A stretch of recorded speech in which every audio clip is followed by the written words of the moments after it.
নমস্কার, আমি রাখি। আমার নতুন আরও একটি ব্লগে আপনাদের সবাইকে স্বাগত জানিয়ে আজকের ব্লগটি শুরু করলাম। কেমন আছেন আপনারা সবাই? আশা করছি ভালো আছেন আর আমরাও বেশ ভালো রয়েছি। এখন বাজে সকাল ৮টা, আপনাদেরকে সাথে নিয়েই ব্লগটা শুরু করলাম।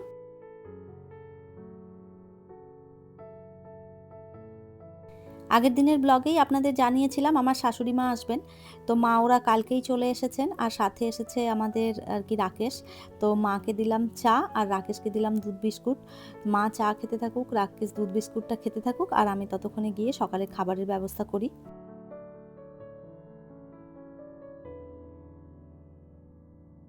সকালবেলাতে আমার শাশুড়ি মা বেশিরভাগ দিনই ওই রুটি তরকারিটাই খেতে পছন্দ করে।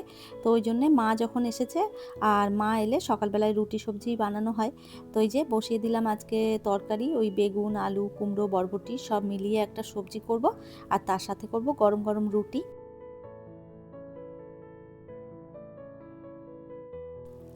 এই মুহূর্তে আপনারা যারা আমার ভিডিওটি দেখছেন প্লিজ একটি লাইক করে দেবেন আর আমার ভিডিওর কোনো অংশ যদি আপনাদের ভালো লেগে যায় কমেন্ট করে জানাতে ভুলবেন না। এই ধরনের ভিডিও যদি আপনারা আরও দেখতে চান চাইলে কিন্তু আমার চ্যানেলটিকে সাবস্ক্রাইব করেও রাখতে পারেন। কাজটি যারা অলরেডি করে রেখেছেন তাদের অসংখ্য ধন্যবাদ। তেলের মধ্যে দিয়েছিলাম কালো জিরে ফোড়নে আর তারপরে সবজিগুলো দিয়ে দিয়েছিলাম। আলু বেগুনটা একটু ভালো করে ভেজে নিয়েছি, তারপরেই বরবটি আর কুমড়োটা দিয়েছি। কেননা কুমড়ো আর বরবটি ভাজতে খুব একটা বেশি সময় লাগে না, যার জন্য আলু বেগুনটা ভালো করে ভেজে নিয়ে তারপরে কুমড়োটা দিয়েছিলাম। তো এরপরে মশলার ভিতরে দিয়েছিলাম একটু আদা বাটা আর সাথে দিয়েছিলাম জিরের গুঁড়ো, ধনের গুঁড়ো, নুন, হলুদ, লঙ্কা সমস্তটা দিয়ে ভালো করে কষে আর জল ঢেলে দিয়েছি। ওইদিকে যতক্ষণে তরকারিটা হচ্ছে ততক্ষণে আমি এইদিকে রুটিগুলো সমস্ত বেলে নেব।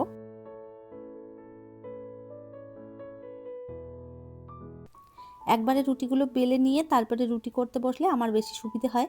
একসাথে ২টো ৩টে করে আমি একসাথে ভেজে নিতে পারি। আর একটা একটা করে রুটি বেলতে গেলে দেখা যায় যে বেশিরভাগ রুটি না পুড়ে যায় বা হয়তো ফোলে না, এরকম মানে ব্যাপার হয়। তো যাই হোক, ওইদিকে রুটিগুলো সব বেলে নিয়েছি আর এইদিকে তরকারিটাও হয়ে গেছে। নামানোর আগে একটুখানি মিষ্টি দিয়েছিলাম, চিনি আর কি।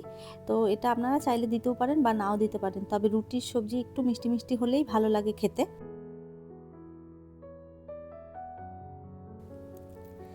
রুটি তরকারি করতে করতে বেজে গেল ৯টা। আর আমার শাশুড়ি মা একটু তাড়াতাড়ি খায়, সকালবেলায় স্নান করে মা ঠাকুরকে ধূপ দেখিয়ে তারপরে আর কি সকালের ব্রেকফাস্ট করে নেয়। তো ওই জন্যে মাকে আগে তাড়াতাড়ি করে খেতে দিয়ে দেবো আর রাকেশকেও দিয়ে দেবো আর আমি স্নান করব, তারপরে পুজো করব, তারপরে বেলার দিকে খাবো। আর এমনিতেও এত সকালবেলায় আমার অভ্যেস নেই সকালবেলায় ব্রেকফাস্ট করা, কেননা আমার সেই চা খেতে খেতেই বেজে যায় সকাল ৯টা।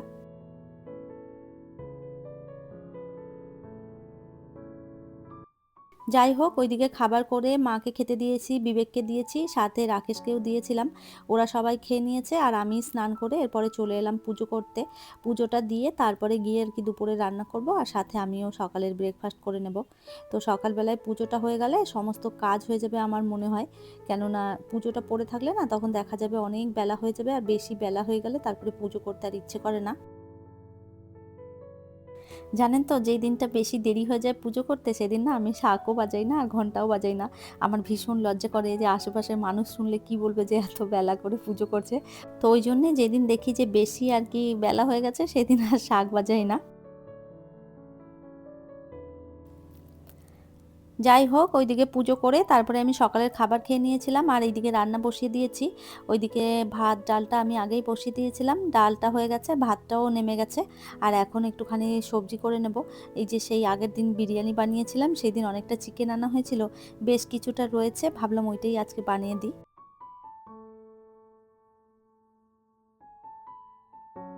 তবে খুব পরিমাণটা কমই রয়েছে চিকেনের, এই একবেলা মোটামুটি সবার টেনে টুনে হবে। তো যাই হোক, ২ পিস ৩ পিস করেই হয়তো ভাগে কুলোবে। তো যাই হোক, এটাই আমি এখন রান্না করি, কেননা এখন আর বাজারে যাওয়ার আমার সময় নেই আর বাড়িতে সেরকম মাছ মাংস কিছু নেই। আর আজকে হচ্ছে শুক্রবার, তো আজকের দিনটা মা আর কি মাছ মাংস খাবে, কাল আবার শনিবার, কালকে আবারও সেই নিরামিষ। তো যাই হোক, যেটুকুনি ছিল ওইটাই বসিয়ে দিলাম। তো এদিকে তেলের মধ্যে গোটা গরম মশলা দিয়েছি আর তারপরে দিয়ে দিলাম পেঁয়াজ কুচি।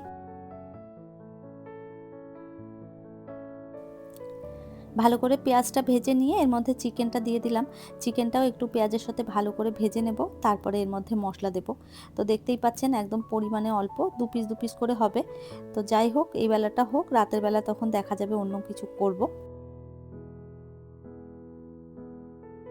বেশি কিছু রান্না করব না, পেঁপে দিয়ে ডাল করেছি আর সাথে এই চিকেনটা করব। এমনিতেও চিকেন হলে সেরকম কেউ আর সবজিপাতি খেতে চায় না, তো ওই জন্যে আর বেশি কিছু করলাম না। তো এমনিতেও ওই ডাল, মাংস আর তার সাথে একটুখানি রায়তা করে দেবো ভেবেছি। ওই দিয়েই দুপুরটা আমাদের হয়ে যাবে। আমাদের এই দিকটাতে প্রচুর পরিমাণে গরম পড়েছে।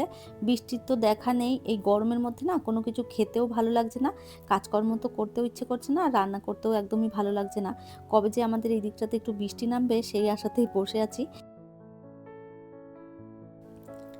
যাই হোক, এদিকে রান্না হয়ে গেছে আমার কমপ্লিট। রান্নাঘরটাও সুন্দরভাবে গুছিয়ে নিয়েছি। আর চিকেনটা একটু সিদ্ধ হয়ে গেলেই নামিয়ে দেব। আর তার ফাঁকে মাঝখানে যত কাজ ছিল সেগুলো আমি সমস্তটা গুছিয়ে নিয়েছি। এরপরে চলুন সবাইকে খেতে দিয়ে দেব। এখন বাজে বেলা ২টো। বিবেককে দিয়ে দিলাম আর এইদিকে দিয়ে দিলাম রাকেশকে। তো ওরা দুজনে আগে খেয়ে নিক, তারপরে মাকে দেবো আর আমিও সাথে খেয়ে নেব। ততক্ষণে চলুন ঘর বাড়ির কি অবস্থা করেছে দু ভাইতে মিলে, চলুন আপনাদের দেখাই। সকালবেলায় একবার আমি সমস্ত জিনিস গুছিয়ে একদম পরিষ্কার করে রেখেছিলাম। আর এই যে দুজনে মিলে খেলা করেছে, আর দেখুন চারোদিকে জিনিসপত্র ছড়িয়ে ছিটিয়ে কি অবস্থা করেছে ঘরের। এখন এগুলো আমাকে আবারও গোছাতে হবে। খাওয়া দাওয়া করার পর মানুষ যে এসে একটু বিছানাতে রেস্ট করবে, তার বিছানার অবস্থা দেখছেন কি করে রেখেছে। এর মধ্যে কোথায় আপনি বসবেন আর কোথায় শোবেন দেখুন দেখি, এরকম করে ছেলেটা। আর একা থাকলে খুব বেশি নোংরা করে না, তবে আজকে যেহেতু সঙ্গী পেয়েছে একজন, সেই জন্য আরও বেশি করে বদমাইশি শুরু করেছে। চারোদিকে জিনিসপত্র ছড়িয়ে ছিটিয়ে রেখেছে। আমি তো বেশ বকাও দিয়েছি আর বললাম এরপরে যদি তোমরা আর এরকম নোংরা করেছো তাহলে আমি রাকেশকে বাড়ি পাঠিয়ে দেবো। তো ওই বলাতে একটুখানি বলছে ঠিক আছে সমস্তটা দাঁড়াও আমরা গুছিয়ে দিচ্ছি, যেখান থেকে যা নিয়েছি সেখানে তাই রেখে দেবো।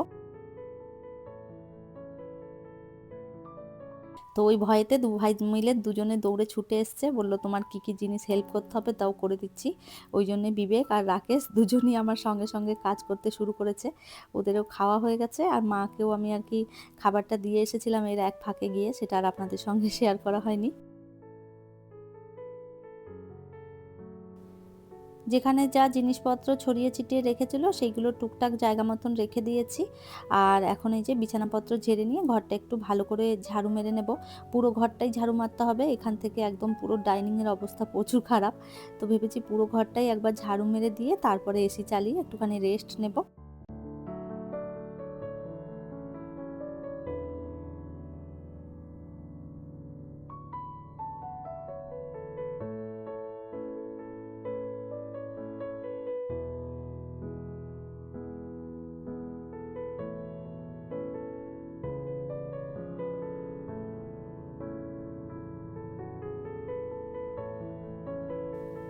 খাওয়া দাওয়া করে আমি একটুখানি রেস্ট নিয়েছিলাম আর এখন বাজে বিকেল 5:30।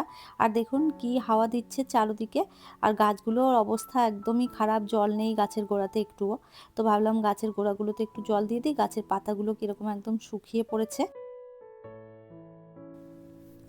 একটু বৃষ্টি হলেও গাছগুলো আবারও সেই সুন্দর আগের মতন তরতাজা হয়ে উঠবে যতই গাছের গোড়াতে জল দিই। তবে বৃষ্টির জল একটা আলাদাই গাছকে মানে শক্তি যোগায়। তো যাই হোক, গাছের গোড়ায় জল দিয়েছি, আরও টুকটাক অনেক কাজ আছে সেগুলো করব, তারপরে যাব সন্ধে দেব, সন্ধ্যের খাবার করতে হবে, রাতের খাবার করতে হবে। এরপরে আমি আর সেভাবে ব্লগ শ্যুট করতে পারিনি, তো ওই জন্য এখানেই ভিডিওটা শেষ করে দিচ্ছি। তাহলে চলুন আমার আজকের ভিডিওটা এই পর্যন্তই। ফিরবো নতুন ব্লগ নিয়ে, ততক্ষণের জন্য সবাই ভালো থাকবেন, সুস্থ থাকবেন। আবারও দেখা হবে নতুন একটি ব্লগে।